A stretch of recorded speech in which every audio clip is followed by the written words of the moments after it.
Ormas. Nah, gimana caranya Bapak di kepemimpinan Bapak ini merangkul mereka semua gitu Pak? Iya. Iya, memang betul ya. Prinsipnya bahwa masyarakat, kelompok-kelompok masyarakat tergabung dalam suatu organisasi itu bagus, amanat Undang-Undang Dasar. Tetapi saya sekarang ini yang melihat adalah mereka lebih berkumpulnya secara fisik. Saya ingin ajak mereka berkumpul secara manfaat, secara daya guna, secara pikiran. Jadi tidak perlu bergerombol datang dalam satu, tapi mereka ada ekonomi produktif yang bisa digarap. Saya ingin komunikasikan ini. Saya sudah bicara dengan Pak Kapolres. Mungkin nanti Pak Kapolres dengan Kesbangpol mau dialog. Saya dorong dulu Kesbangpol untuk yuk ajak tukar pikiran dengan ormas-ormas ini, apa yang akan kita, kan mereka nggak bisa begitu-begitu terus gitu kan, mengandalkan otot, mengandalkan tenaga, tapi harus ke depan anak-anaknya harus. Nah, apa yang dialog ini yang kita pentingkan. Selama ini berjalan masing-masing sehingga yang muncul adalah ego masing-masing organisasi itu sendiri gitu kan. Saya juga kan dulu aktif di organisasi kan, di FKPPI, di KNPI, di apa segala rupa lah gitu kan. Nah jadi ke depan saya ingin coba komunikasi yang intens dengan teman-teman di ormas-ormas di Tangsel ini. Mereka potensi, saya anggap mereka potensi. Tapi jangan salah, kalau mereka membuat pelanggaran atas hukum ya saya juga tidak ragu untuk menegakkan hukum, itu aja. Enggak tegas saja. Iya betul. Salah ya, salah. Kalau salah ya salah, gitu aja. Balik lagi ke penanganan COVID, Pak. Sejauh ini Tangsel penanganannya udah seperti apa, Pak? Ya alhamdulillah sih. Laporan harian itu setiap hari kita terima ya, sore hari ya. Angka kemarin indikasinya dari misalnya bor, keterisian tempat tidur ya.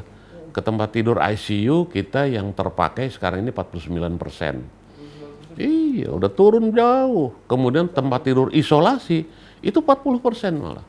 Bagus, jadi artinya banyak tempat tidur yang tidak terpakai ya, karena masyarakat sehat satu. Yang kedua, kepatuhan masyarakat akan PPKM itu sudah di angka 87, hampir 88%.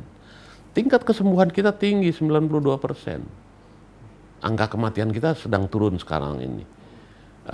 Dibandingkan dengan periode awal bulan yang lalu gitu kan, man gitu kan, saya biasa membandingkan seperti gitu. Ini minggu pertama bulan Mei dibandingkan dengan minggu pertama bulan April yang lalu, ini relatif angkanya turun. Kalau minggu yang lalu 3 yang meninggal pada 1 minggu yang lalu, sekarang 2. Nah ini menunjukkan pelayanan kesehatannya baik, time respon untuk penanganan masyarakat yang COVID cukup bagus. Kemudian juga rumah lawan COVID kita ini bagus sekarang. Hanya sekarang tinggal berapa? 42 kalau nggak salah yang masih dirawat di sana. Hari ini mungkin nanti sore ada yang sembuh yang kita dilepaskan juga, diantarkan pulang ke rumah.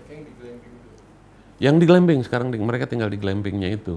Karena yang di depan itu lagi kita perbaiki dulu. Dari kapasitas 42, cuman 42 laporan kemarin sore dari dokter Suara.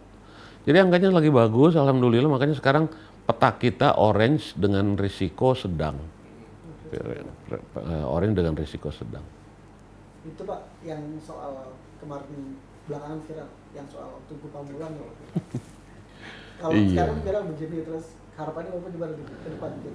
Saya berharap ke Provinsi Banten dibuat tugu yang representatif lah, sesuai dengan nilai-nilai kearifan lokal Tangerang Selatan misalnya. Asal jangan dibikin patung karena ulama nggak setuju. Tapi dibikin apa lagi? Yang kemudian yang kedua, secara arsitektural itu luasannya kan diameter bundaran itu nggak sampai 20 meter gitu ya, kecil gitu. Ya diseimbangkan dengan bentuk bangunan, diameter bangunannya gitu. Ini mah bangun segitu, bawahnya tapaknya itu kan gede banget, jadi ruangnya kecil. Makanya ya saya berharap nanti kalau mau dibangun lagi ya, kami diajak diskusi deh sama PU Provinsi Banten untuk kita dorong apa nih yang bagusnya di sana.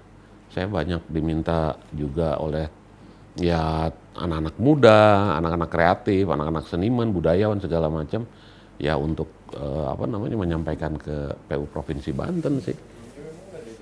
Enggak pernah ada komunikasi sama kita, tahu-tahu Tahu-tahu dibangun, dan yang saya dengar itu dulunya mau dibikin patung, makanya tadi. Terus ulama protes, nggak setuju. Patung apa dan Mogot atau patung siapalah, pokoknya patung pejuang gitu kan. Tapi ulama nggak setuju. Kemudian akhir katanya mau dibikin Tugu Banten, Tugu ulangi, Menara Masjid Banten lama. Itu bagus kan. Tapi kok jadinya kayak gitu, nggak ngerti saya. Tapi kemarin terakhir kan yang bikin sayembara gitu Pak. Ya. Pemprov mungkin. Pemprov bikin sayembara, memang katanya mau bikin sayembara, monggo.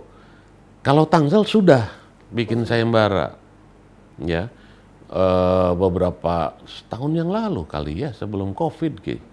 Andai dari anak-anak muda kemudian dipresentasikan di apa namanya, di remaja di Anggrek, Kampung Anggrek pada waktu itu banyak yang ditampilkan sama anak-anak muda, tapi ya kan jadinya kayak gitu. Gitu.